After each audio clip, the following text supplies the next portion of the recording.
This is a story of missed opportunities. Of how New York's finest repeatedly failed to snare the Mafia's most bloodthirsty killer, Roy DeMeo. What Henry Ford was to automobile industry, Roy was to killing. He streamlined it, he organized it, and he killed with efficiency. In the 1970s, DeMeo embarked, unchecked, on a murder spree. But when Roy killed you, your body was not found. His victims may have numbered as many as 200 people. Roy DeMeo was as guilty as any serial killer. Not only did he kill them, he cut their bodies up and defamed them and their humanity forever. People would be killed because they happened to accompany a target. If you looked up the word evil in the dictionary, his picture would be there. The big question is, why didn't the police and the FBI stop Roy DeMeo sooner?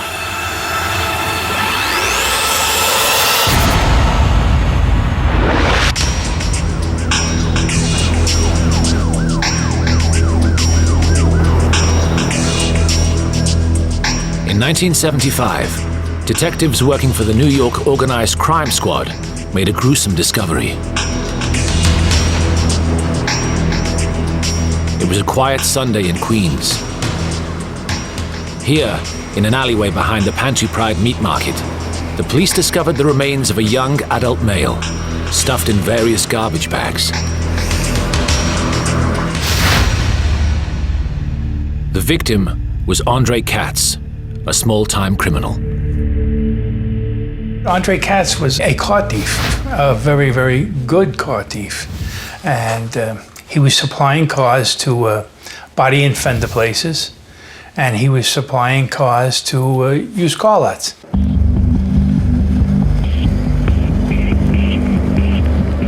Katz came from what was then a dangerous part of town, the Canarsie district of Brooklyn. During the 1970s, Canarsie was the city's car crime epicenter. It was infamous for its body shops, garages, and salvage yards. Back then, many of the garages were so-called chop shops, specializing in cannibalizing stolen cars for the parts.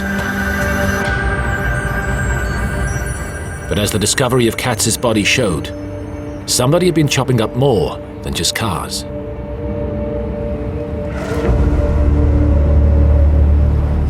No one would realize then that this gruesome discovery was the first clue in one of the most shocking crime sprees ever, begun by one of the Mafia's most bloody murderers, Roy DeMeo.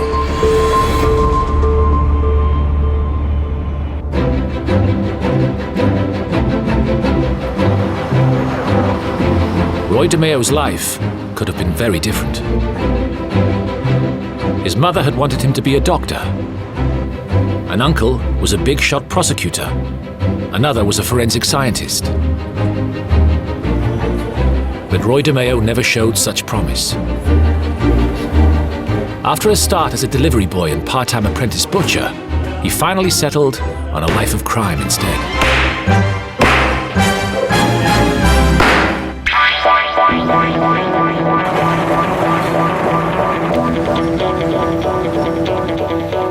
By the late 1960s, Roy DeMeo was doing well for himself in his chosen career. He was a successful street thug and racketeer. But DeMeo wanted more. He yearned to become a made man, a fully paid-up member of a Mafia crime family.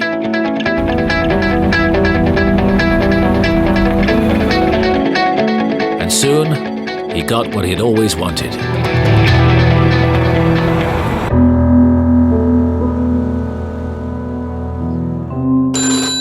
One day, he received a call.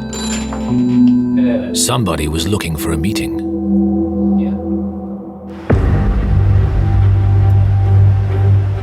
The call came from this house. It was the home of Nino Gadji. Gaggi was a mafia captain in the infamous Gambino crime family of New York. He was brought into the operation by Nino Gaggi, and Nino Gaggi worked for Paul Castellano, who was the head of the Gambino family. The Gambinos were the most powerful of the 5 crime families that ran the New York underworld. For DeMeo, it was an honor. A meeting with Nino Gaggi could be the first step on the path to becoming made.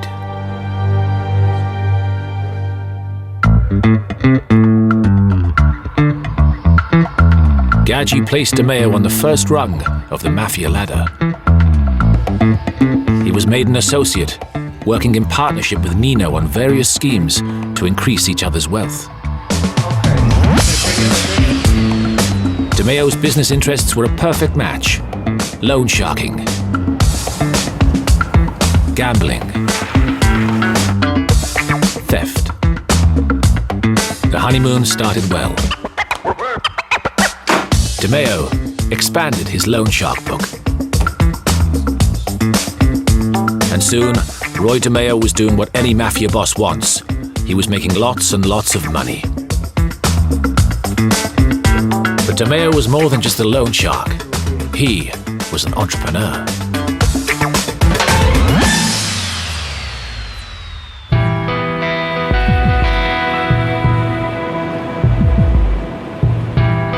He also started to eye up other areas of criminality, like pornography. At this time, hardcore pornography was illegal. Some family bosses, including the Gambinos, frowned upon it. But DeMeo decided it was too good an opportunity to pass up. Nino Gaggi turned a blind eye for one simple reason: the money was excellent.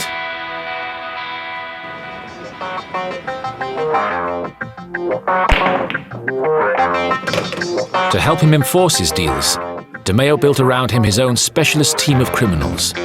It became known as the DeMeo Crew. Each member had their own area of expertise. It included Chris Harvey, real name Rosenberg, a 24-year-old with a vicious temper and a love of fast cars and drugs. Chris idolized Roy. He wanted to be Roy.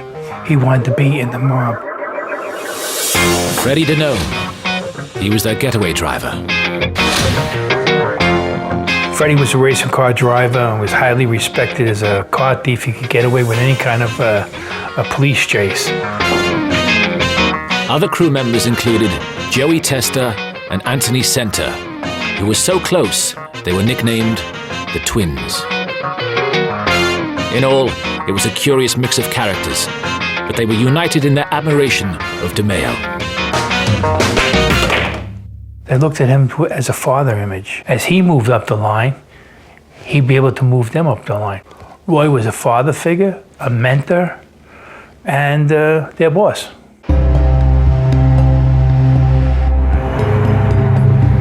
The gang used to hang out at a bar here on Flatlands Avenue, Brooklyn. Today, it is a church, but at the time, it was called the Gemini Lounge and was the DeMeo gang's clubhouse and base for operations. Gemini Lounge was a neighborhood watering hole. Wasn't a disco, it was a very quiet bar where a man coming home from work could go in for a drink. The only exception to it was the fact that it was owned by Roy DeMeo.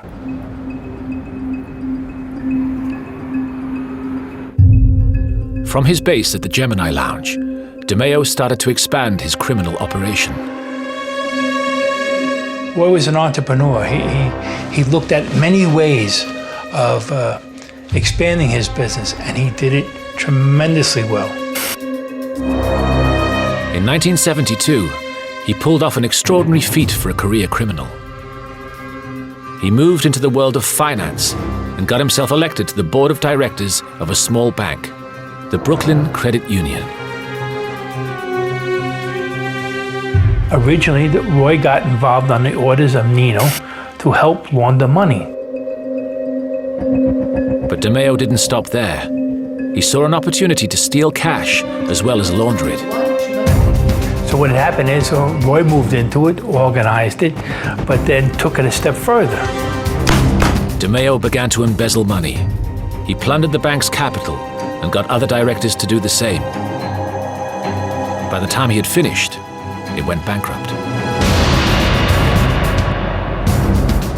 By then, it had netted him and Nino Gaggi hundreds of thousands of dollars.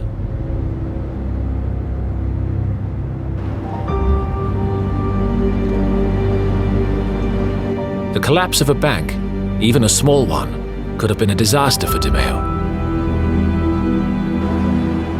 Because the FBI and tax authorities started to investigate the failure of the credit union.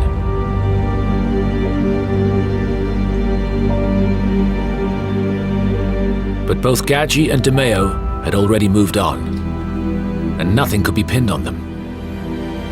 The result? They were free. Then they just walked away from it. DeMeo had managed to elude the authorities. Now, he thought he could get away with anything. Even murder.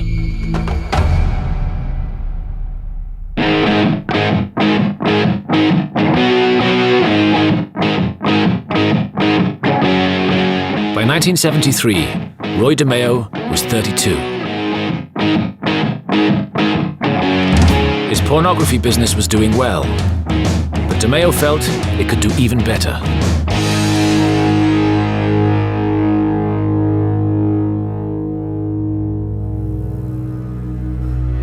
Then, one of his business associates, Paul Rothenberg, was arrested.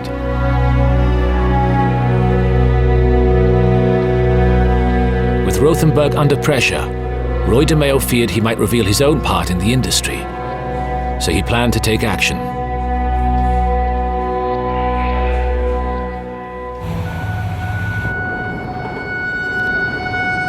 In July 1973, he coolly picked Rothenberg up and drove him to a quiet part of town.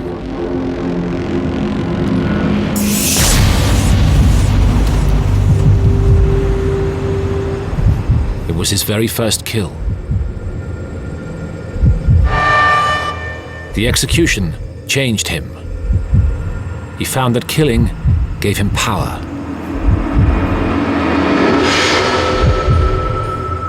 He would now not hesitate to murder again whenever an obstacle presented itself.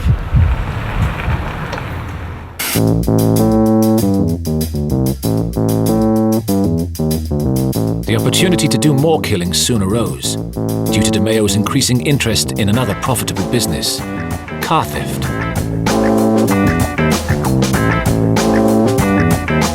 The DeMeo crew was becoming big in lucrative car crime.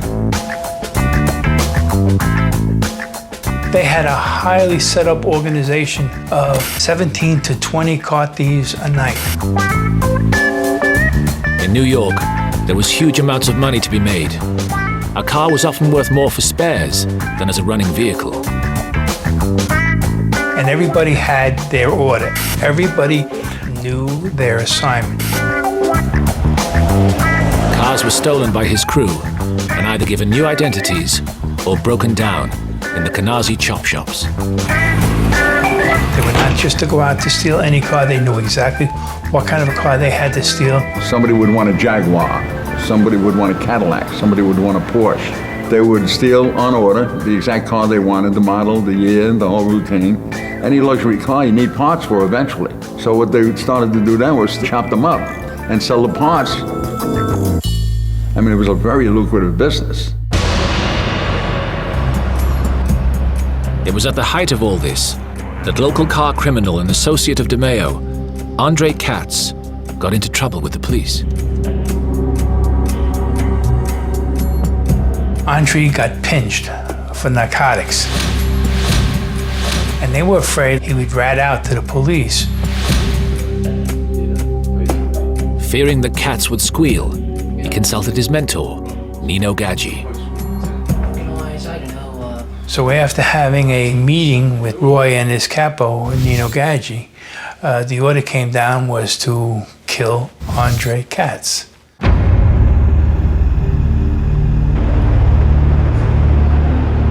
DeMeo prepared an elaborate plan. Katz was lured by a female accomplice into a trap. He was grabbed by them and they put a noose around his head and dragged him into a car. Then, DeMeo and his crew took Katz to the Pantry Pride meat market in Queens. But this time, DeMeo did something different. Inspired by the surroundings, he put his training as an apprentice butcher to good use.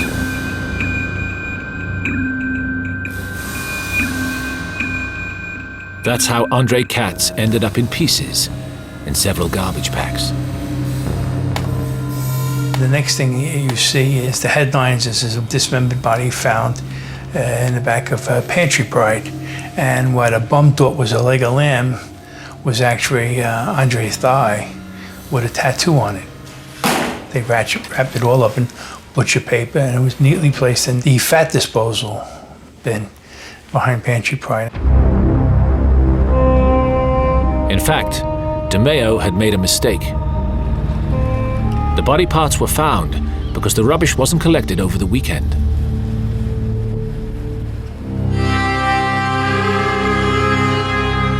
But yet again, DeMeo got away with it. The 1975 police investigation into Katz's murder failed to discover the gang's involvement. No witnesses came forward. No incriminating evidence was found.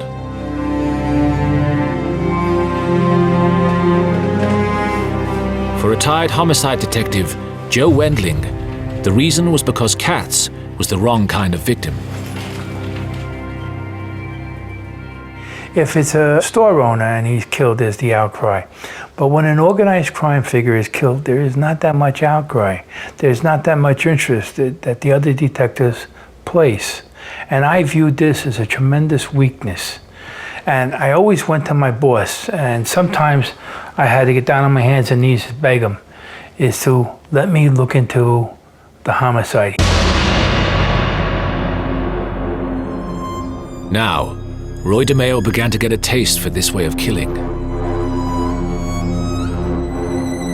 Roy DeMeo was probably one of the most vicious, uncaring lowlifes that I ever came across. Dismemberment was rarely used by the Mafia, but for DeMeo, it now became his signature. He had no respect for human life. He had no respect for anybody except himself. If you looked up the word evil in the dictionary, his picture would be there.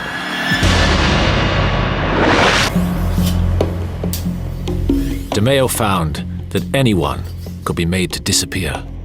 They would cut the body up, dismember the body, neatly wrap the body, and the parts were placed in dumpsters.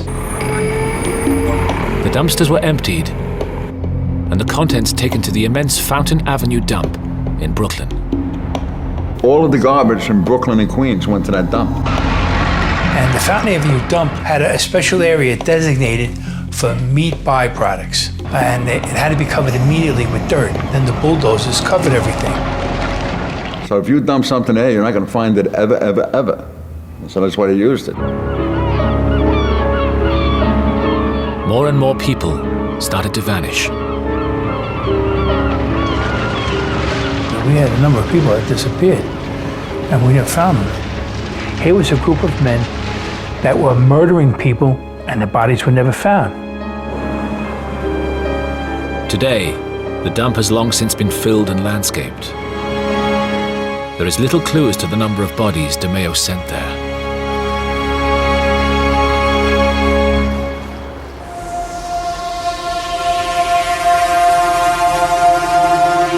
As well as using the dump, the crew also disposed of their victims another way. They dumped a lot of the bodies in the Atlantic Ocean, too. They cut the bodies up, put them in hefty bags, and dumped them off a boat out in the middle of the ocean.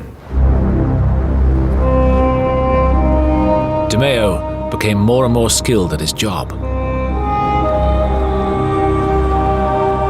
He was getting so proficient that even the family boss, Paul Castellano came calling for his hitman services. He had found out that his son-in-law was cheating on his daughter. One of the bodies was Paul Castellano's son-in-law, and she had a miscarriage because she caught him cheating on her. And Paul had DeMeo kill his son-in-law. Again, the body was never found.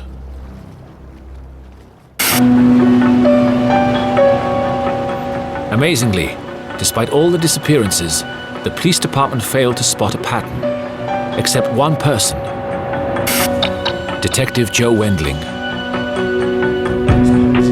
First Wendling, and then another colleague in auto crimes, John Murphy, spotted something.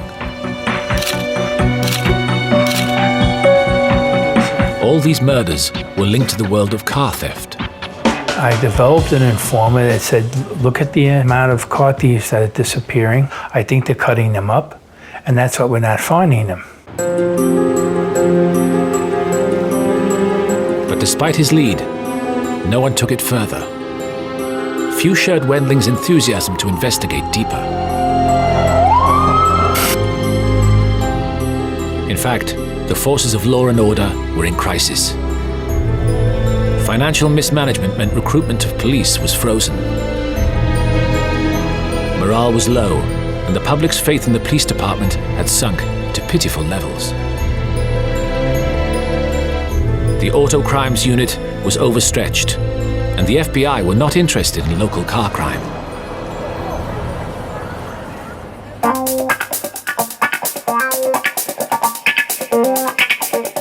So these were great times for DeMeo. With nothing to stop him, business boomed. 77,000 cars were stolen in New York City in 1974 alone. No area in the country is safe from the car thief. It affects everybody in the country. The big metropolitan areas, however, are suffering the most rapid rate of growth. For DeMeo, the money kept flooding in. Oh, it was a tremendous epidemic of car crimes in New York. And there was a tremendous slew of warehouses found with skeletons of cars in them.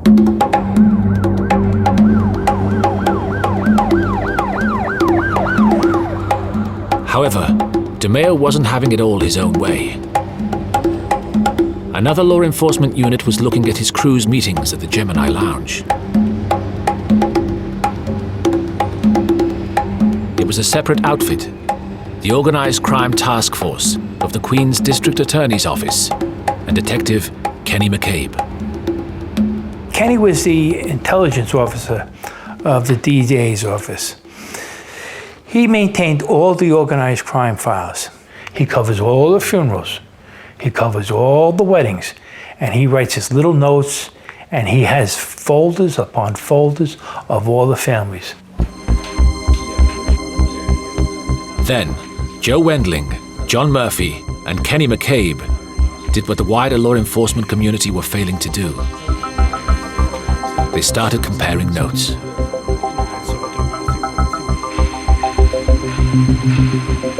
Convinced DeMeo was involved in murder, the men started surveillance, but they could only do so in their own time.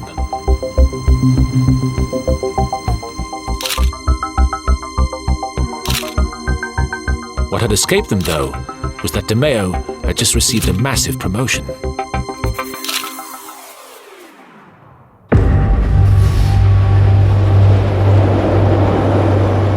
In 1977, Roy DeMeo got what he had always wanted. He became a fully paid-up mobster and was formally inducted into the Mafia crime family. There was two ways of being made in the mob. You become an earner or you become a hitter, right? You kill somebody, you earn. Roy DeMeo was both. Roy DeMeo became a so-called made man, working full-time for capo Nino Gaggi. It was a huge moment in DeMeo's life and the realization of a dream. So DeMeo and his crew were over the moon. With this elation came more murders. It was going so well, the crew even took up freelance work for any paying customer. It was murder for hire, and what became known as the murder machine. Roy decided to expand the business into killing. Not just killing enemies, but now killing for the families. He'd take in any contract. He'd invite him to a party, and that would be the last time you see him. That's what Roy did. He expanded the murder.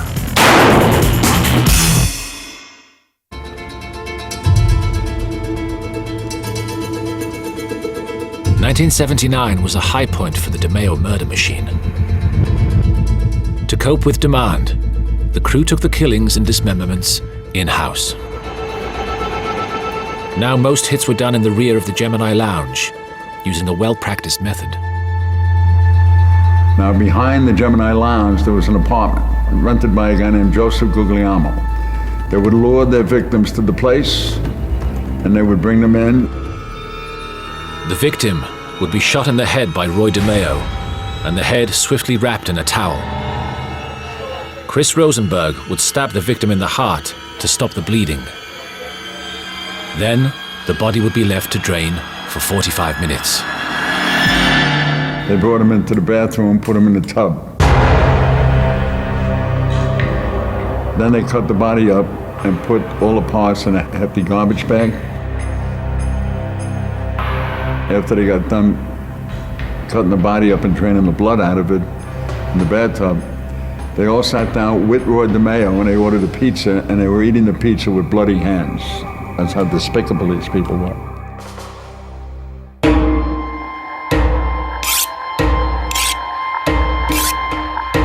After a while, the dismemberment process became a sadistic ritual.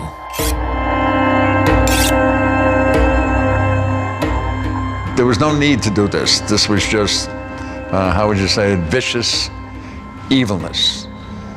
I mean, mob hits normally aren't done that way. Why go to that length when they could just put a bullet in his head and dump him in the ocean? They did it just to be vicious. And that was DeMeo's doing because he was a psycho.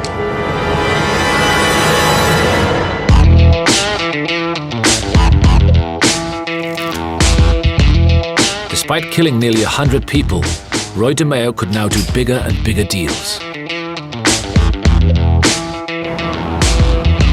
So he got involved in a major plan to export stolen cars to Kuwait.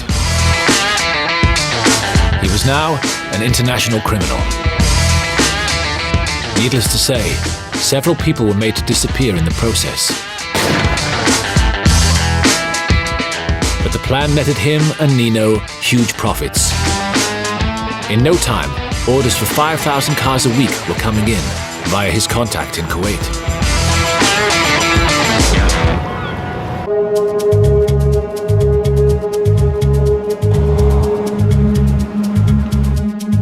As a sideline, DeMeo was getting deeper into cocaine deals as well.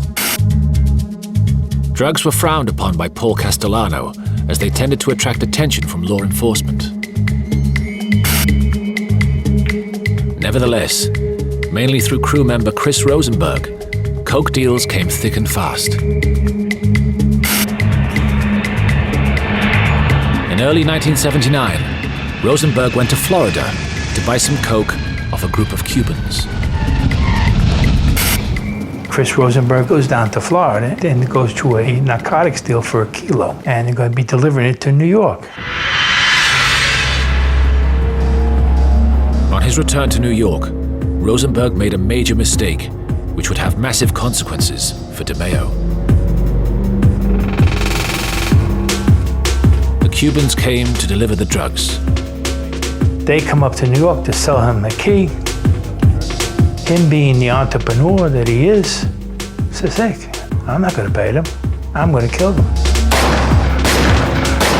And he kills them. He winds up killing 3 people. The Cubans' bosses were outraged by Rosenberg's actions. When Roy found out this, he says, they're going to send an army up here, and he says, they're going to kill you. And they said, what name did you use? And he says, I went by Chris DeMeo. Roy says, my God, my family's dead. they're going to come up here and kill my whole family. Rosenberg's killings risked an all-out Cuban war with the Gambino clan. In recompense, the Cubans demanded a scalp in what became known as the Cuban Crisis.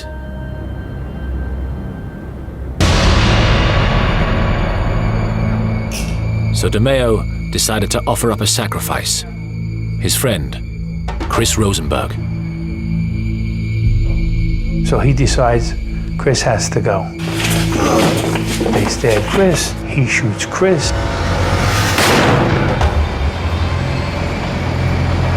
They had to make sure the Cubans knew they had kept their part of the deal. So DeMeo could not make the body just disappear. He needed a stunt. Chris can't be dismembered.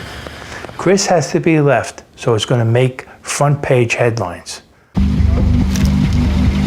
They parked him on Floyd Bennett Field, sat him in his car, put a 9mm between his legs, and then machine gunned the car. And yes, it did. It made front page headlines.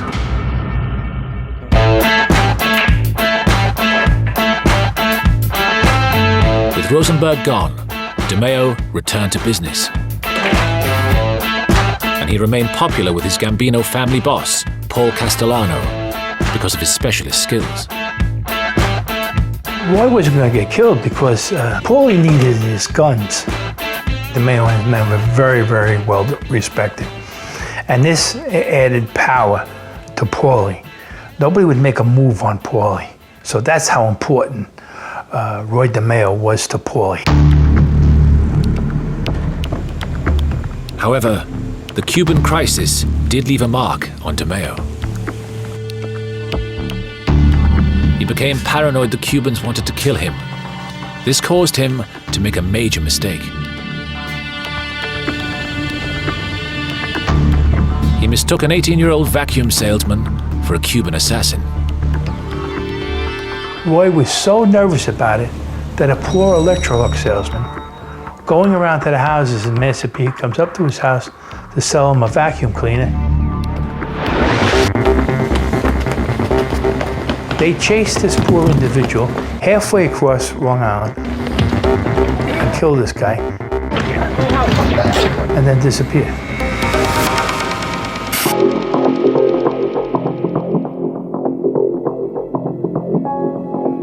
Despite the killing being in broad daylight, law enforcement drew a blank. No witnesses dared come forward.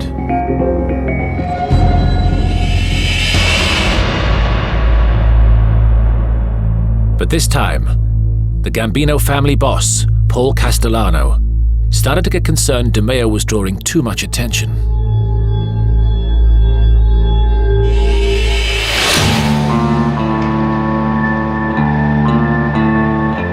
Then, in late 1979, Castellano wanted to kill two made men in his family. So he instructed Nino Gaggi and Roy DeMeo to make the hit. And the order was sent down to Nino Gaggi, kill him, and you do it. So Nino trusted his right-hand man, his top killer, Roy. So they set up a meeting with her father and son. They had them in the car, but the father realized this is not going to turn out well.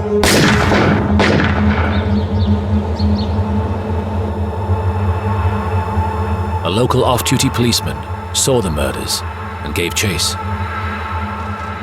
A sergeant trying to raise money in his off hours driving a cab sees this flash and everything stops and winds up at a big shootout. Nino gets shot, Roy escapes. The simple fact was that the murder and shootout involving a policeman was something no one could ignore.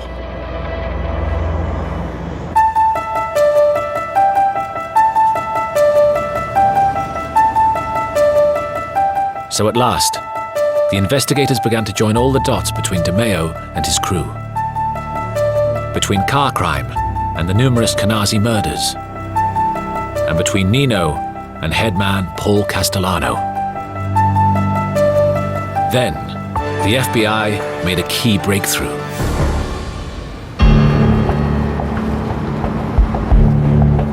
In 1980, a customs official working the docks spotted a consignment of cars destined for Kuwait.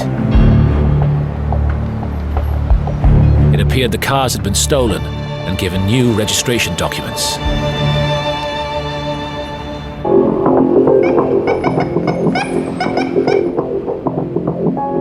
The intelligence quickly led to a warehouse. The FBI raided it to find it full of stolen cars ready to be exported by DeMeo to Kuwait. A fingerprint at the scene pointed to the DeMeo crew. It just showed you the scale of the case. Here was a Mafia family not only selling stolen cars in Brooklyn, but shipping them out to another country. I mean, this was unheard of. This now became an international case. It became very interesting to everybody, and everybody wanted a piece of the cake.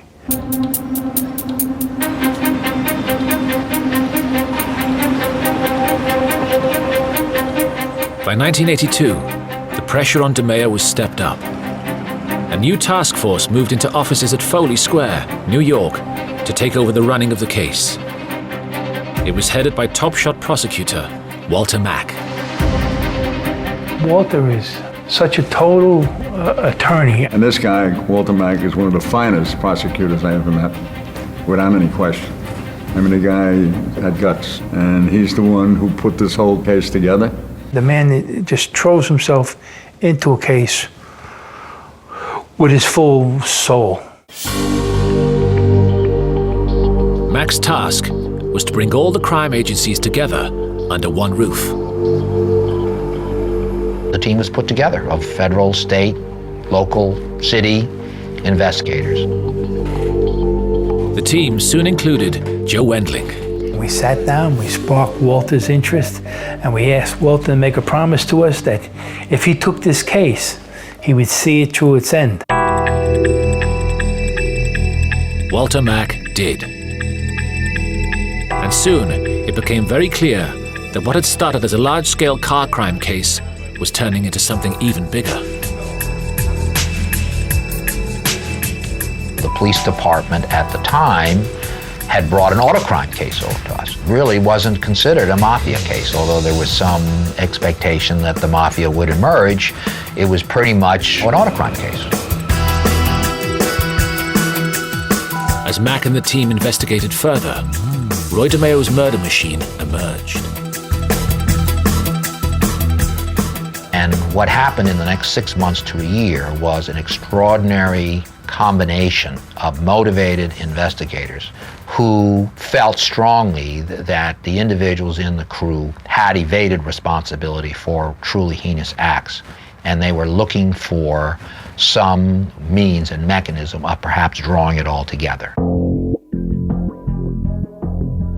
Slowly and surely, Mack and his team built the case against DeMeo and his boss, Nino Gaggi. This time, they were determined they would not elude them. It was a commitment to the victims, the moms, the husbands, the wives, the brothers, the sisters, that it was time to bring justice to this situation, and that's what kept them going. One tactic they explored was to pester DeMeo to see if he would crack.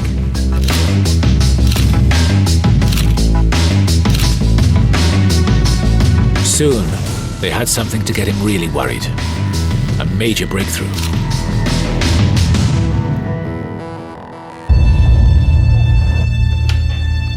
One day, the phone rang. A new informer, calling himself only Harry, professed to knowing all about the stolen car ring. Harry was Vito Arena, an associate of the DeMeo gang.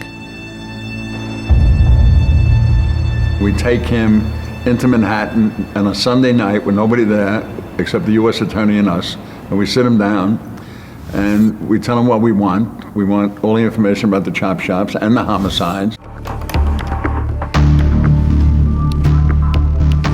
Arena began to sing.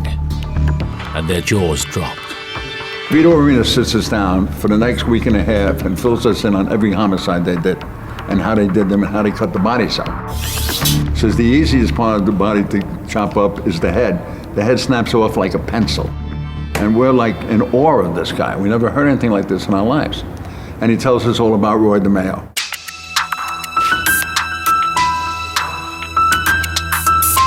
To prove his credentials still further, the informant pointed the team to one of the victims, Joe Scorney.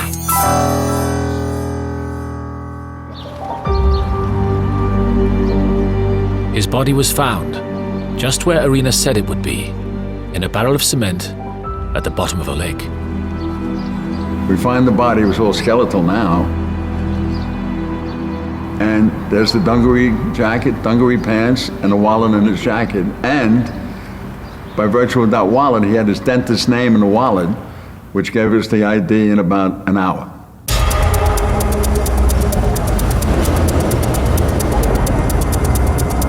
As a result, Joe Endling was sent to the Gemini Lounge to confront DeMeo and to offer him a deal to see if he could be turned. They knew Roy was involved in so many murders, so many killings, that he would be a wealth of information to the police. Roy DeMeo was having none of it. Instead, Joe Wendling found it was DeMeo who was offering him a deal. Roy said, "You're gonna take me down. You guys, you're old timers. Why do you want to get involved in it? $1 million, Swiss bank account, wife's name. Give me the former and go live like a king." I turned around to Roy and I said, "I'd sooner take you out of the trunk of your car." I said, "But come with us and I'll save your life." He said, "I'm a good soldier. I'm in the mob. And when they call me, I'll go like a good soldier."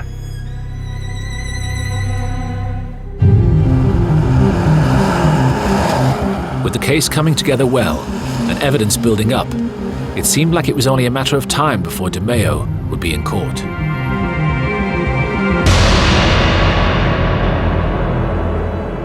Then a disaster that risked ruining everything. As the trial date approached, Roy DeMeo went missing.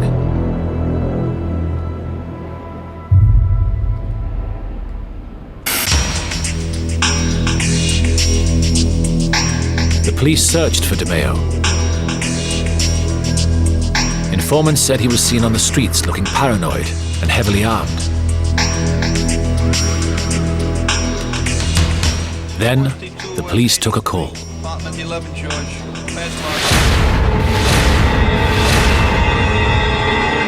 Roy DeMeo, the ruthless murderer, was found dead in the boot of his Cadillac. I went down there, when they popped the trunk, there was Roy, frozen to a chandelier. And I said, "Man, what a tribute to us. They killed him. They killed this man who was such a moneymaker to them." His Cadillac car was dumped in the parking lot behind the Varuna Boat Club in Brooklyn. Roy DeMeo died the way he lived, as a street rat in the fetal position in the trunk of a car. There is no sympathy or empathy or anything like that from anybody in law enforcement, including myself. The obvious question was, who might have done it? For the law enforcement team, Gambino family boss Paul Castellano was the man with the motive. Roy DeMeo was killed because Paul Castellano decided he was a liability. They realized we were getting close to him, to DeMeo, and they felt that if we were able to arrest him and incarcerate him and turn him into an informant, he would have brought the whole empire down. Castellano was right to be afraid. Even though he was dead, DeMeo had left plenty of damaging evidence. Evidence that would bring destruction to the family. Soon after, the task force raided the Gemini Lounge, armed with a search warrant. We call our people in and we take the bathroom apart, and in the drains we found the blood. Blood never goes away, contrary to what you might see on television. If blood is in pipes in a wall, the blood will remain there forever and identifiable. So we were able to do that. We were able to match the blood with the victims and the criminals and the whole routine. That's how we made our case. This evidence led the team to DeMeo's boss and Castellano henchman, Nino Gaggi. The case evolved into US versus Gaggi. But Paul Castellano wasn't safe either. He too was called to face a trial.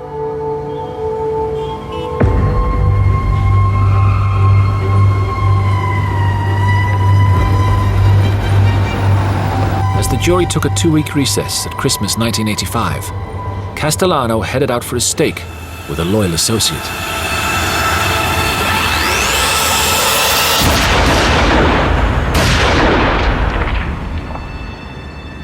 He was cut down by unknown gunmen. So it was a setup. They bring him up there and they whack him as he's getting out of his car. Paulie got whacked as a tribute to all of us and Walter, because of the fact we put in all the killers, all the top soldiers. This enabled them to kill Paul. With Castellano gone, in a final trial, the remnants of the DeMeo crew and their capo, Nino Gaggi, stood trial for the remaining murders, including car thief Andre Katz. It was not some case that was built overnight, done in a week. It was years of investigating, talking to informers, sending guys to Kuwait, and with the hard work of Walter Mack. In the end, the worst killer the Mafia ever produced left as his legacy not only a crime family in disarray, but also something more chilling.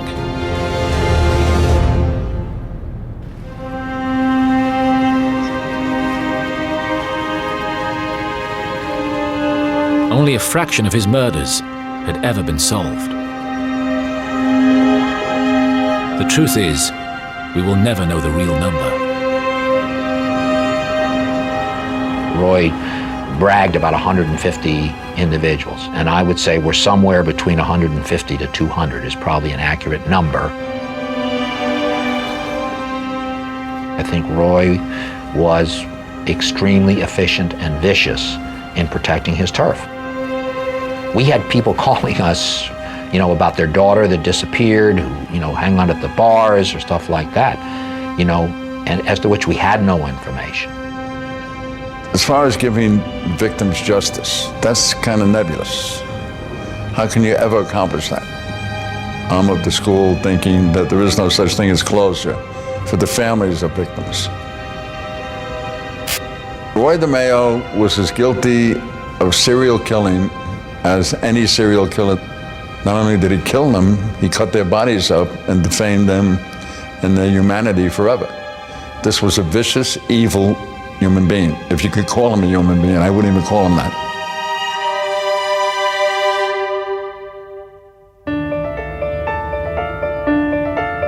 In missing several vital opportunities to stop DeMeo, the law enforcement machine must take its share of the blame.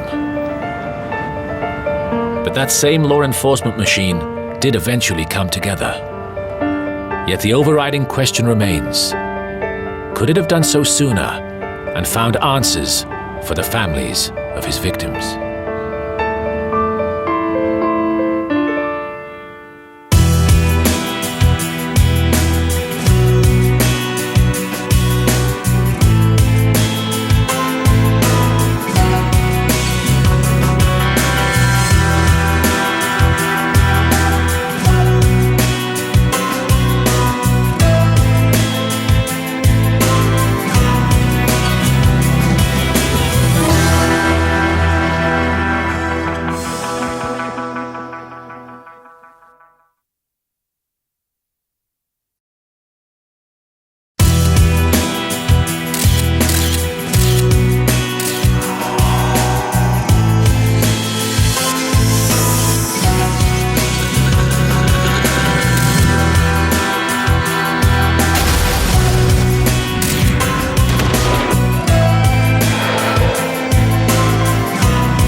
2nd of May, 1957, Frank Costello, head of the Luciano crime family, had enjoyed a dinner with friends in an East Side restaurant.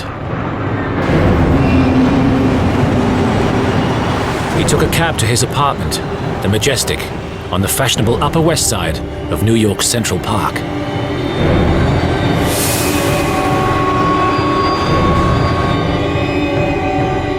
As Costello entered the lobby, a large man stepped out of the shadows, raised his arm, and said, "This is for you, Frank."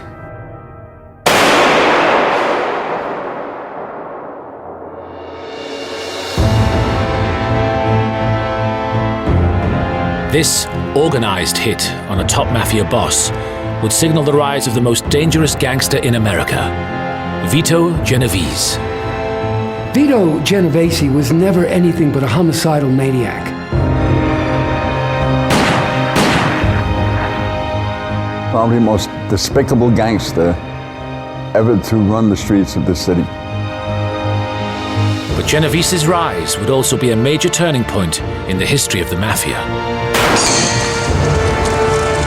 And his actions would bring down the full force of the FBI on the mob.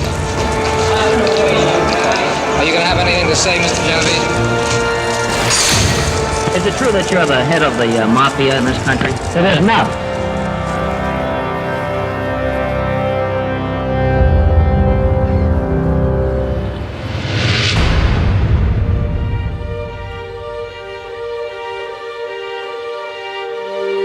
Vito Genovese arrived in New York from Naples when he was 15 years old and joined the thousands of other Italian immigrants to hit the city's shores at the turn of the century. Genovese grew up in the slums of New York. From the beginning, he was involved in these terrifying street gangs. Violence ruled, and he never changed. Genovese was a product of the gutter of New York City. He was constantly in conflict. Everything had to be out of the barrel of a gun. That was Genovese. Police records show that over the next 10 years, Genovese was charged with shooting a man in Queens, running down and killing a man in Brooklyn,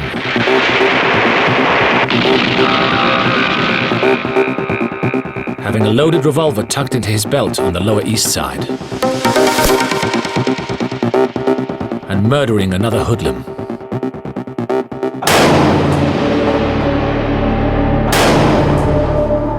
Vito Genovese, I'll give you a great example of what he did. He fell in love with a woman named Anna, who was married to someone else. Genovese and his thugs threw her husband off a roof so he could marry her, and he married her. Murder was just a ritual with him. He had no conscience. This appetite for killing did not go unnoticed. By the mid-1920s, Genovese was a hitman for the greatest mafia boss of them all, Charles Lucky Luciano.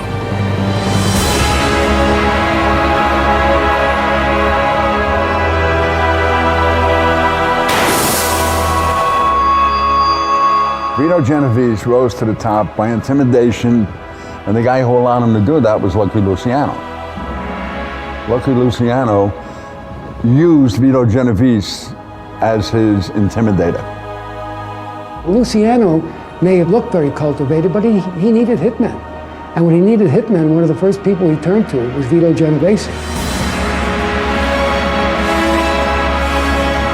By 1931, Genovese was acknowledged as Lucky Luciano's right-hand man and underboss, and was one of the key hitmen sent by Luciano to kill rival boss, Giuseppe Masseria.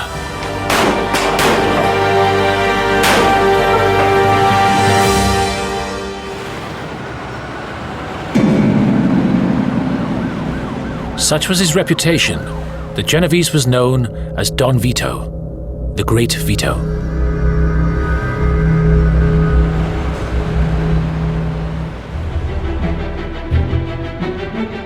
And in 1936, Genovese got the chance to take the top job. When Mafia boss Luciano was convicted on prostitution charges. and sent to prison for 50 years.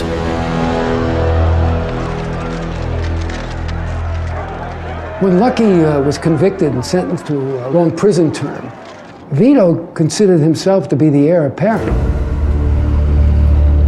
But things didn't go to plan. Genovese now also found himself being pursued. Vito Genovese had been involved in a murder in the early 1930s and somehow had managed to beat the rap. The victim had been one of Genovese's gangsters who had demanded too big a share of a crooked card game.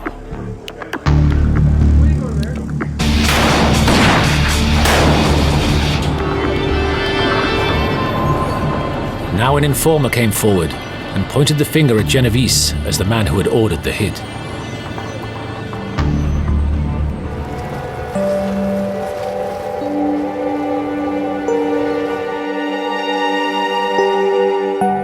Just as he was about to take control of the Luciano family, Genovese was forced to flee to Italy to escape the murder charge and the electric chair.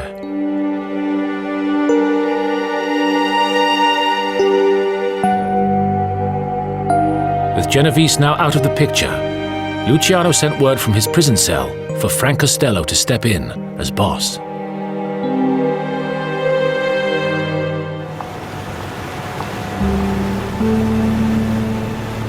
Just like Genovese, Frank Costello was born in Italy. He was 4 years old when he arrived in East Harlem with his parents in 1900. His father ran a grocery shop, and from an early age, Costello despised his humbleness.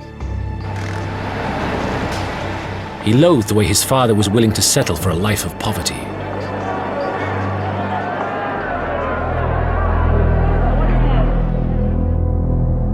Costello chose the streets rather than work with his father and joined one of the violent gangs of New York. In 1915, Costello was arrested and sentenced to a year in jail for carrying a gun.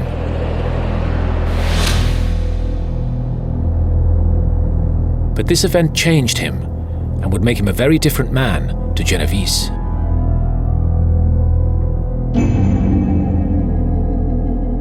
On his release, Costello decided to use his brains, not bullets, to get ahead.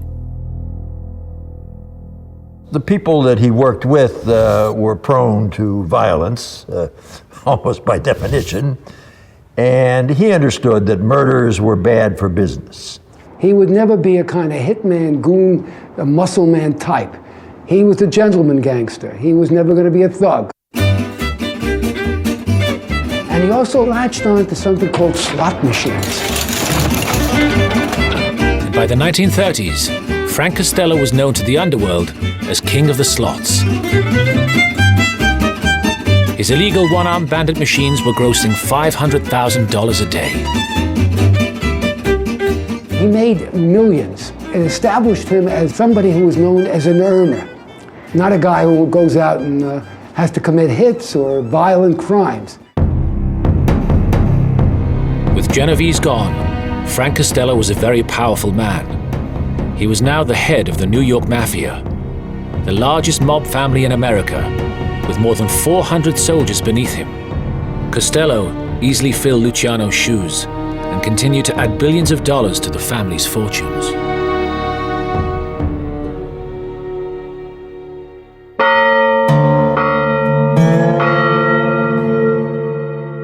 Far away in Italy, Genovese was just trying to make his way. It is said that when he fled the US on the murder charge, he had $750,000 in his trunk. Genovese was going to need it.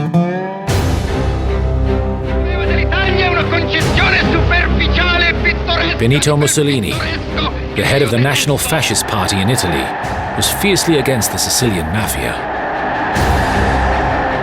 But Genovese would soon discover that he was open to offers. Genovese cottoned up to Benito Mussolini by providing money, providing donations to fascist buildings, and he even managed to pull off a hit for Mussolini in New York. There was a newspaper which had been a persistent critic of Mussolini. He went to Don Vito Genovese, who got word to his killers in New York, and they murdered the editor. As a reward for Genovese's donations and services, Mussolini gave him an Italian knighthood. But of course, Mussolini was known for shooting mafiosos, and so he could never really relax.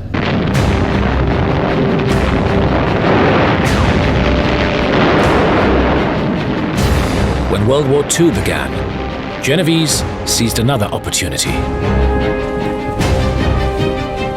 And he was a pretty crafty guy, Genovese.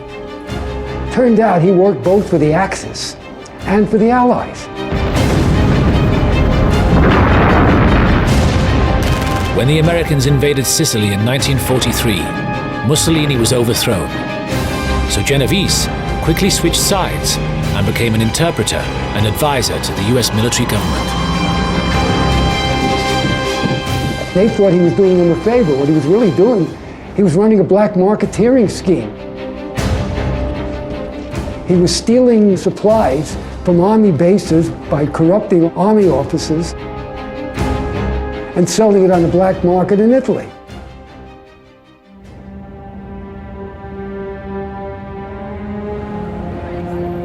But for all his Sicilian success, Genovese was still wanted for the card game killing, and the New York police had new evidence implicating him. A man called Peter Latempa had come forward, claiming he had heard Genovese planning the murder.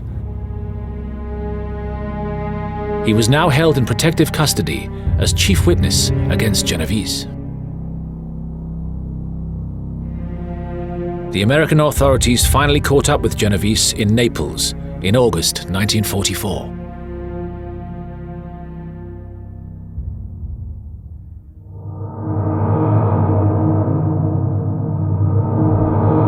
Genovese was brought back to New York to face the murder charge. But he had no intention of taking the rap.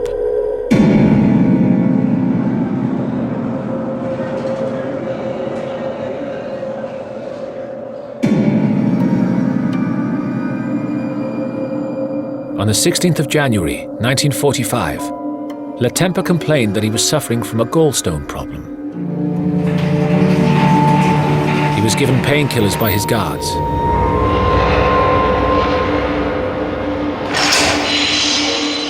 Two hours later, he was dead. The toxicologist who had examined his body reported that he had been given enough sedatives to kill 8 horses.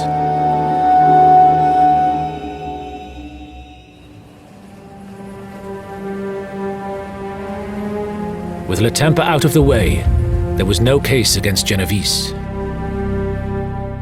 The judge told him, "I cannot speak for the jury, but I believe if there was a shred of corroborating evidence, you would have been condemned to the chair. By devious means, you have thwarted justice time and time again."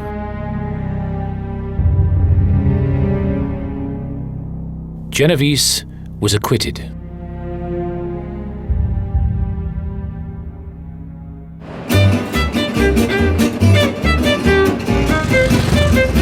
Vito Genovese was back on the streets, but he was not the boss. The man in charge was still his old rival, Frank Costello, and he was thriving. Frank Costello fashioned himself as a non-gangster. He fashioned himself as a businessman, sometimes bordering on aristocracy. He mixed with politicians, congressmen, journalists, authors, judges, cops, and city councillors. With his connections, Costello developed a reputation as the boss who could bridge the legitimate world and the mob. The Salvation Army even made him their vice chairman. Genovese could only watch from the sidelines as Costello became a real New York player. Genovese was intimidated by Costello's intelligence. He knew that Costello could get with words what he could only get out of a gun, and he was jealous of that. Such was his power that before a judge could be appointed, it had to be cleared by Frank Costello. He didn't just know judges and DAs and politicians, he bought them. Potential mayoral candidates in the Democratic Party went to see him hat in hand, asking for his blessings. He was an absolute corrupter. When the Mafia gets control of your political and judicial system, when they're deciding what bills are passed, they're deciding how justice is meted out, then you're in danger. Frank Costello, even though he dressed well, looked civilized, looked cultivated, was one of the most dangerous mafiosi in American history. Costello became known as the Prime Minister. That title was given to him by the media. They made Frank Costello the American Winston Churchill in the underworld. That doesn't mean he was boss of bosses. There was no such position. But as a prime minister is in most countries, he was the first among equals, and sometimes a little more equal than they were. Genovese seemed to be out of it, but he realized that Costello was making a big mistake. He preferred to deal only with the big guys, but ignored the little guys. Frank Costello neglected the troops. Frank Costello only concerned himself with the capos. And the capos is Italian for captain. Members of crews that had been loyal complained. They had been neglected, that Costello didn't favor them. Genovese saw this resentment as his opportunity to begin undermining Costello's leadership. The soldiers, the button men in the family knew that Vito Genovese was the real deal, whereas Costello was a person who was a little out of touch. Vito Genovese never lost sight of the fact that he was a criminal, and Frank Costello lost sight of that fact. Frank Costello started to believe his own imagery, his own myth. Everybody knew that Genovese wanted Frank's job, but he couldn't take the job. The other bosses wouldn't have allowed that as long as Frank was riding high. Frank had the connections. Genovese did not have the connection. So what he does is he begins to make sure he's strong, that his rackets are beginning to produce money. So he has both money, and he has soldiers, and he has hitmen, in case there's a real showdown. Now, Genovese was waiting and hoping Costello would make a wrong move. He wouldn't have to wait long.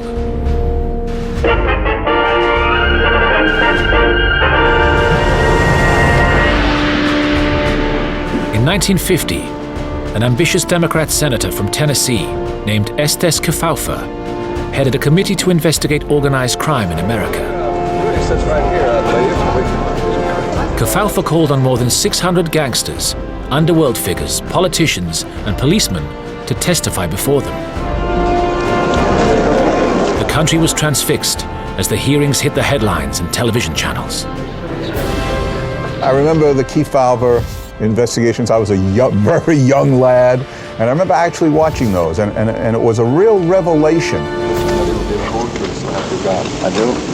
We began to see that there was these people among us, criminals, who were very well organized and very deliberate in their activities, and controlled a great deal of the criminal activity in this country. Many of the witnesses refused to say anything, but not Frank Costello. He agreed to answer questions. He thought he could go on the witness stand and come out as a gentleman, as a real businessman, and that he had this kind of outlook or outward appearance that he wouldn't look like a ruffian, like a hoodlum. And Costello, billed as the most influential underworld leader in America, became the star attraction.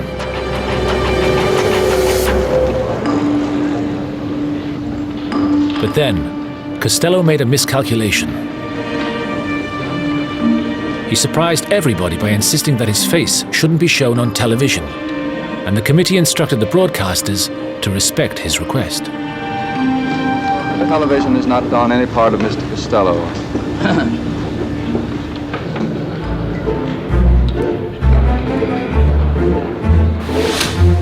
The only option left open for the TV crews was to film his hands. and the subsequent images of Costello's testimony became known as the hand ballet.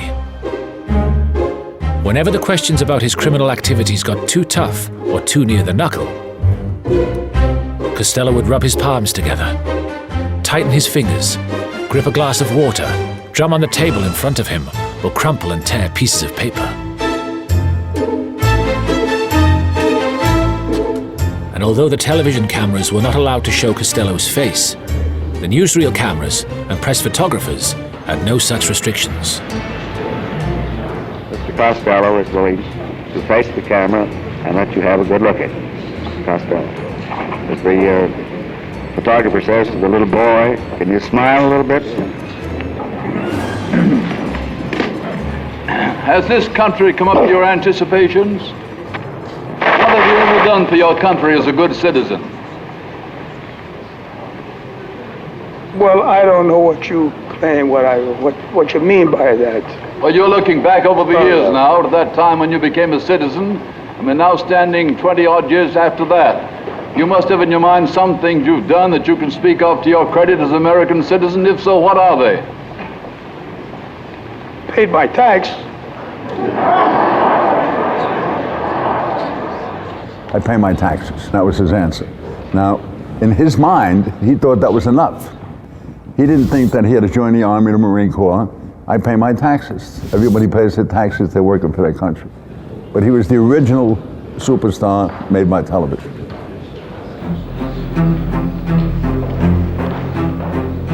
Ridiculed and humiliated, Costello finally refused to answer any further questions and produced a note from his doctor. A certificate of a doctor who examined Mr. Costello this morning. All right. I'm in no condition to testify from here until I'm well enough. You refuse to testify further? Absolutely. When I testify, I want to testify truthfully. And I can't, my mind don't function.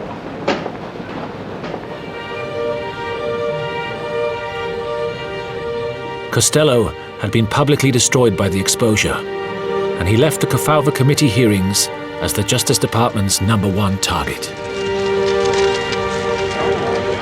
Once he failed at Kefauver, everybody went after him. He was indicted for tax evasion, he was convicted, he was indicted for lying to Congress. When you are the prime minister, the man who can work the miracles, and all of a sudden you fall off your horse and fall on your face, you are not prime minister anymore. Frank Costello paid the price of television. By him appearing in front of the Kefauver Committee hearing and it being televised, that was the beginning of the end of Frank Costello. In fact, that was the beginning of the end of the mob. It took many, many years, and Frank Costello was the beginning of it because it brought the attention of the general public to what the mob was actually doing.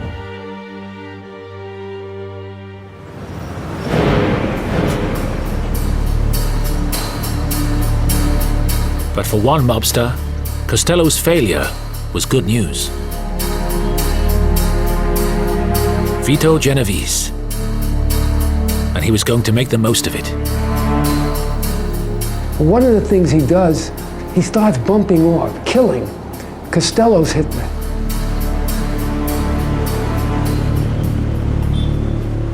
The first on his list was one of Costello's top hitmen, Willie Moore Moretti. Moretti had grown up with Costello in East Harlem and was now a feared New Jersey racketeer with his own army of 60 soldiers. He was also one of Costello's strongest supporters. But this planned execution wasn't just business. It was highly personal. Moretti had been promoted to Costello's underboss, his second in command. This meant that Genovese had been bumped down to just the captain of his old crew.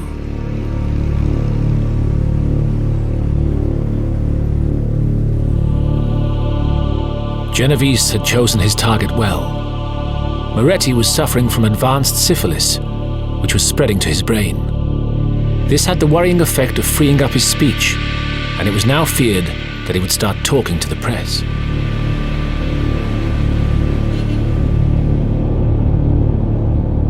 Genovese used this to his advantage. Because of Moretti's condition, he approached the commission, the Mafia's board of directors, and asked for their permission for a mercy killing.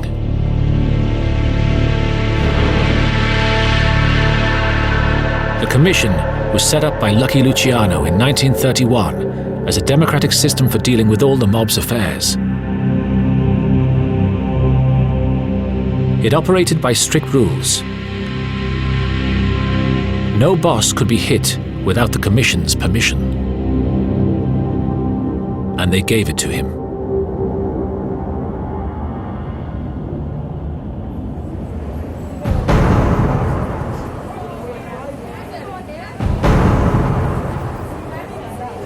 The hit would take place on the morning of the 5th of October, 1951, as ordinary New Yorkers went about their business.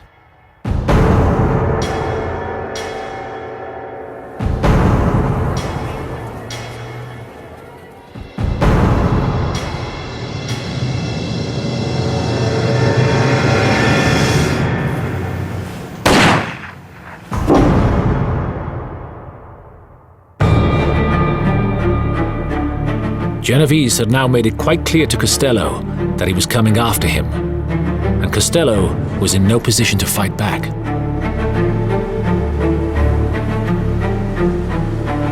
He was locked in continual combat with the US authorities over contempt of court and failure to pay his taxes.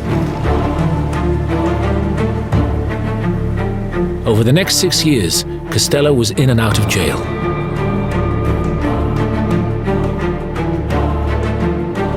When he came out on bail in March 1957, Genovese finally decided to strike. Genovese many times tried to get the okay of the commission to kill Costello. But the commission wouldn't give it. So Genovese decided to hit Costello anyway.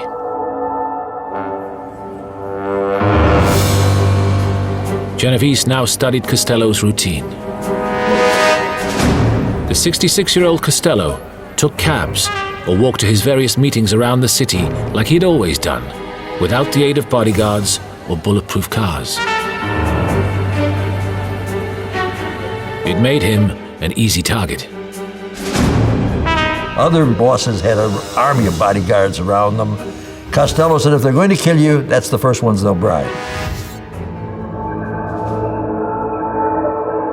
Genovese gave the contract to Vincent Gigante, who was a former prize fighter, who became Genovese's chauffeur. He was a real thug, tough guy. I mean, he'd kill you at the drop of a hat. He was the mirror image of a Genovese. Genovese liked him for that. He was just a ruthless killer.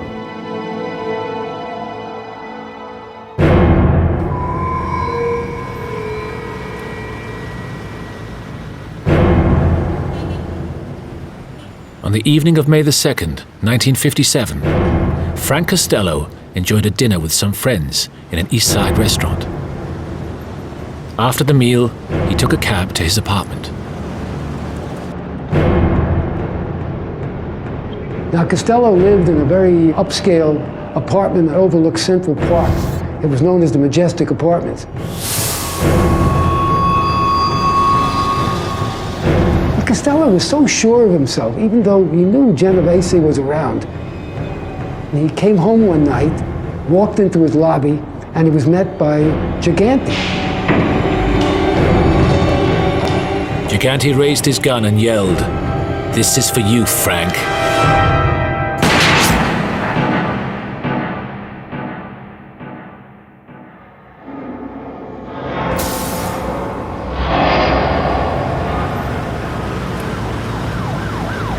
Costello was covered with blood when he reached the Roosevelt Hospital. But the bullet had only shaved his skull. One of Genovese's top soldiers, Joe Valachi, later observed that Gigante had wasted a whole month practicing. There's some debate on whether Gigante missed him on purpose or he just missed him out of ineptness.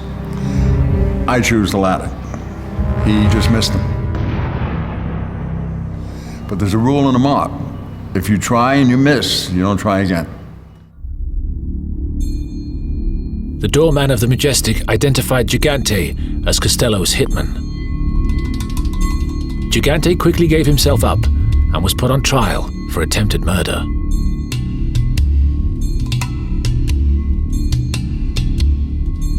This was a very dangerous time for Genovese. If Costello confirmed it was Gigante, police would come after him.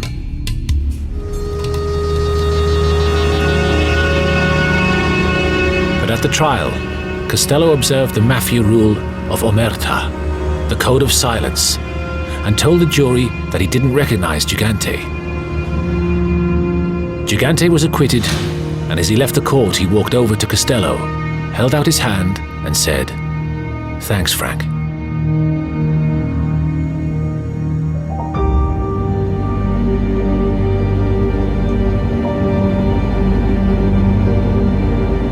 Genovese knew that Costello alive posed a grave threat to him, and he heard that he was secretly meeting with the Lord High Executioner of Murder Incorporated, Albert Anastasia.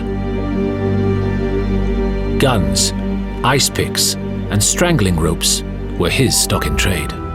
He was a tough, ruthless man, not at all like Costello, who was his good friend. If there had been a move against Costello with Anastasia still alive, there would have been a counterattack by Anastasia.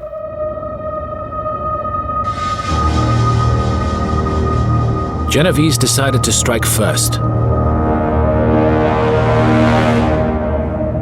The problem was getting to Anastasia.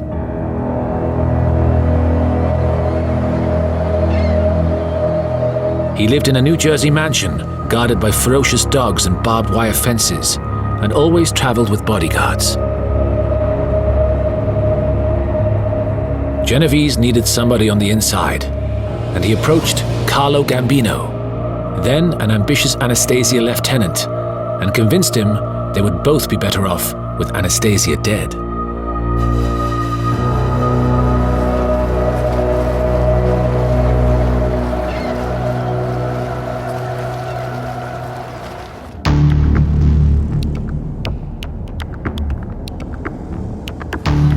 On the morning of October 25th, 1957, at 10:15 a.m., Albert Anastasia walked into a barber shop in Midtown Manhattan. His bodyguards parked the car in an underground garage and then took a walk. Anastasia closed his eyes and relaxed into the barber's chair. Two men in suits with scarves covering their lower faces walked up behind him.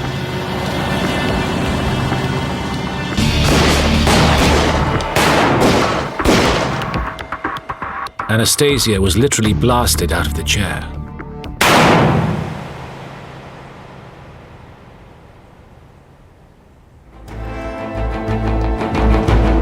Genovese now sprang into action.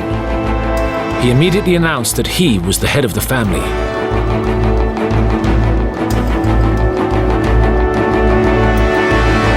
And straight away, he turned on his old adversary, Frank Costello. Costello knew what it meant. His time was over. His reign was complete. That if he didn't surrender or abdicate, he was going to be assassinated. Genovese stripped Costello of all his gambling assets and interests in Las Vegas, Florida, the Caribbean, and New York. He only allowed Costello to live on the one condition that he get out and never be involved with the rackets again.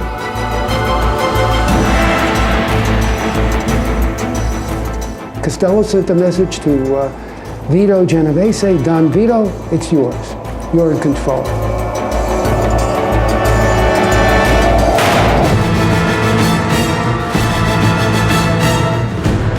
Genovese had done it. He was now the boss of the largest mafia family in New York.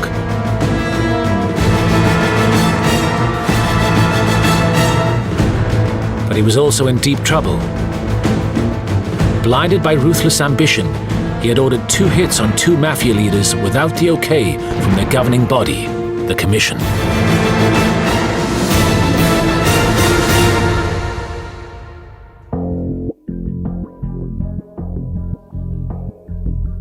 and he had done something else that some commission members found uncomfortable.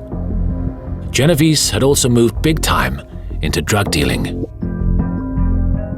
Genovese always thought that narcotics was a good deal for the mob. Within the Luciano family, he was in charge of drug trafficking. But Congress had recently passed tough new drug laws, and many mafia bosses were worried about the consequences. Drugs brought heat.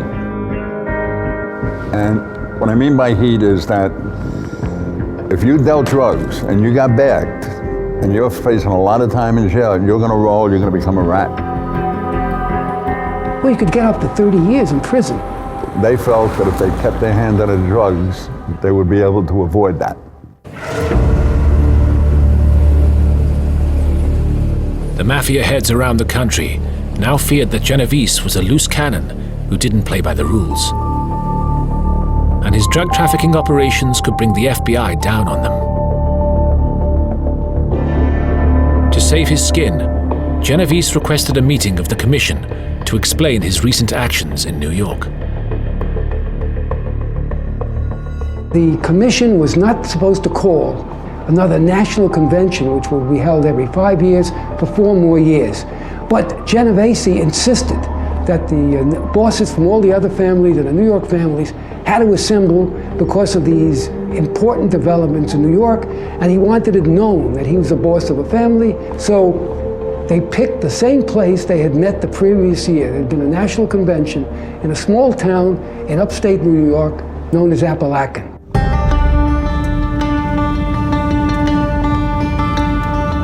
It would prove to be the biggest mistake of Genovese's life.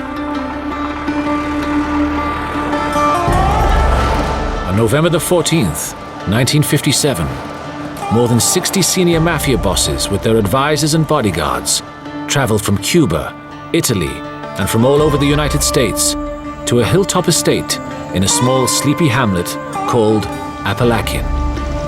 180 miles northwest of New York City and far from the prying eyes and surveillance of the city cops.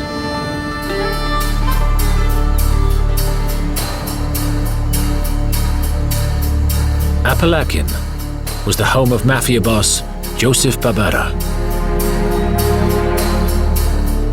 His guests would include all the most powerful members of the mafia, like Joe Bonanno, Carmine Galante, Sam Giancana, and Joe Profaci. And at the head of the table, Don Vito Genovese. Appalachian meeting was a meeting of mobsters from all over the country. Keep in mind that the mob, as we know it today, and as it was formed in 1931, was 100% controlled by the 5 families in New York. All the other cities were ancillary that answered to the New York mobsters. But local detective Sergeant Edgar Croswell of the New York State Police had been watching the events.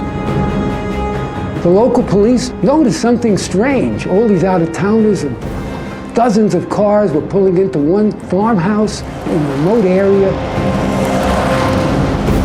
Croswell's suspicions had been aroused when he noticed that Barbera was booking up the local hotel. They'd also been tipped off by a local food supplier that Barbera had ordered 20 pounds of steak, 20 pounds of veal cutlets, and 15 pounds of cold cuts that day. Croswell had been keeping a close eye on Barbera, as he knew he had mob connections. He called for backup.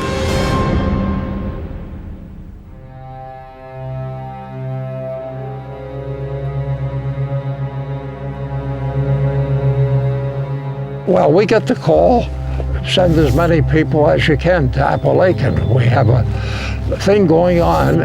Croswell ordered his troopers to surround the house. We had a lot of people that they thought was the underworld, and we were to pick them up. And when the guests got the news, there was blind panic.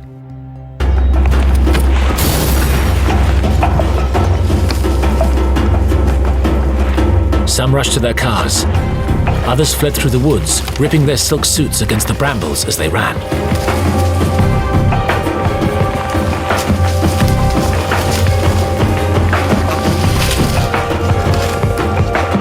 Croswell sent his troopers in after them. We saw one fella, he was standing on the back porch of a local house, but he wore a nice Homburg hat and he had a nice overcoat with a fur collar. And we knew right away that he didn't fit in. We went in and took control of him and put him in the troop car with us. Croswell and his men eventually managed to round up 60 Mafia members, including New York leaders Profaci, Bonanno, Galante, and Gambino. Everybody had the same excuse that they heard Barbera was sick, and they all dropped in to see him, pay their respects. Here you had this obvious convention of Italian or Sicilian American mobsters, and you couldn't dismiss it just as a casual meeting and the claim by all of them that they went to visit a sick friend. I mean, nobody could swallow that.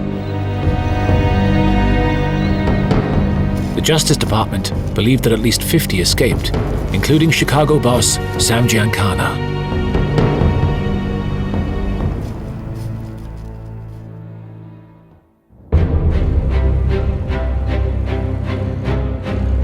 Apalachin was the largest Mafia meeting ever rumbled by American police, and the mob would never hold one of this size again.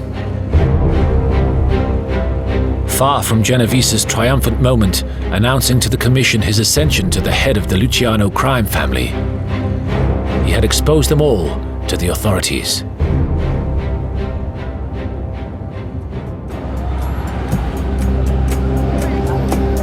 As a direct result of Apalachin, a federal grand jury found 20 Mafia members guilty of conspiracy to commit perjury and to obstruct justice, and imposed sentences of between 3 and 5 years. Eventually, these were overturned by the United States Court of Appeals on the basis of insufficient evidence. But the damage had been done. Genovese had awakened a sleeping giant. The FBI. This is the FBI. The house is surrounded. Back out that door with your hands up. Never mind. And it hit them like a bombshell. I think the Appalachian organized crime meeting, the meeting of the bosses of America's organized crime in one location, really brought home to the American public and to the FBI the magnitude of this problem. Up to this point, the director of the FBI, J. Edgar Hoover, had been reluctant to admit the existence of organized crime in America. He had even written, "There was no such thing as organized crime or the Mafia, and the claim that there was a national crime syndicate was baloney." All of a sudden, everything that they had been saying, that there was no national organization, that crime was essentially local and it was up for local law enforcement to deal with, became obviously incorrect. They were so brazen, they were so bold and so powerful that they would actually have a meeting, much as any large, legitimate American corporation would meet to decide internal issues, if you will, of their organization, their direction, what they wanted to do in the way of a legitimate company would do. This really imprinted itself on the American public and certainly on the FBI. That was it for the FBI. I mean, if there was a moment where it was absolutely patently clear that they had a role to do that they had not been performing, that was it.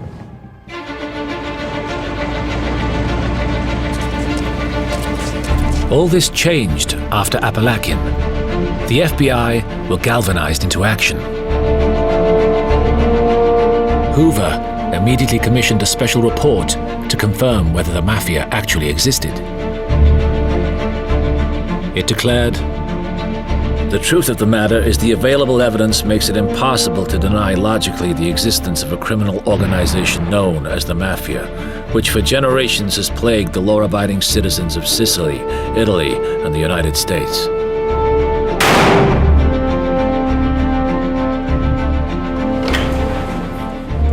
After the Appalachian meeting, the intelligence gathering about organized crime became very much institutionalized inside the FBI.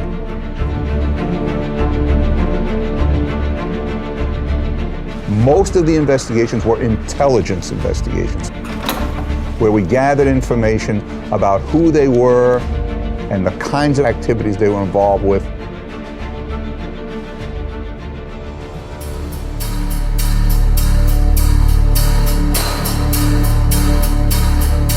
As a direct result of the Appalachian raid, the Federal Bureau of Narcotics was instructed to target Vito Genovese in their fight against drugs.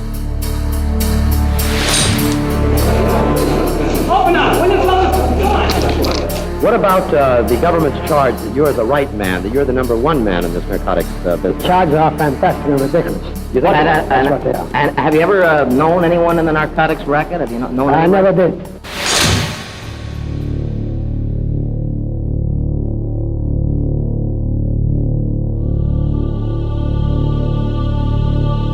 On April the 17th, 1959, the man who had gotten away with murder for so long was finally nailed in a Manhattan federal court. Don Vito Genovese was fined $20,000 and sentenced to 15 years in prison for masterminding an international narcotics syndicate that smuggled heroin and cocaine into the United States. Never underestimate the menace that Vito Genovese left with even with his departure. It was he who was so instrumental, one of the key players in bringing in the scourge of heroin narcotics into America. Without him, it might never have occurred. He opened up these opportunities that the Mafia would use widespread distribution into the inner cities of America, the biggest cities, New York, Chicago. For the first time, you had the mass appeal of a narcotics contagion that enveloped the country. And one person who has to bear some of that responsibility is Don Vito Genovese.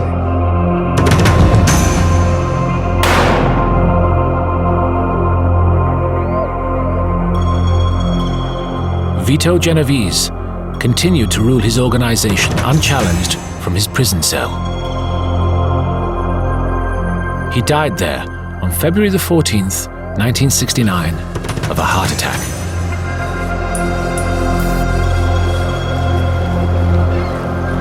His legacy was that he left behind the most powerful mafia organization in America that bears his name to this day.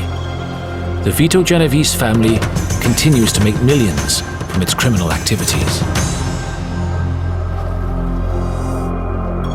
But he left another, more damaging legacy to the mob. Genovese had exposed the Mafia to the FBI. The Appalachian disaster would signal the beginning of their crackdown on organized crime in America.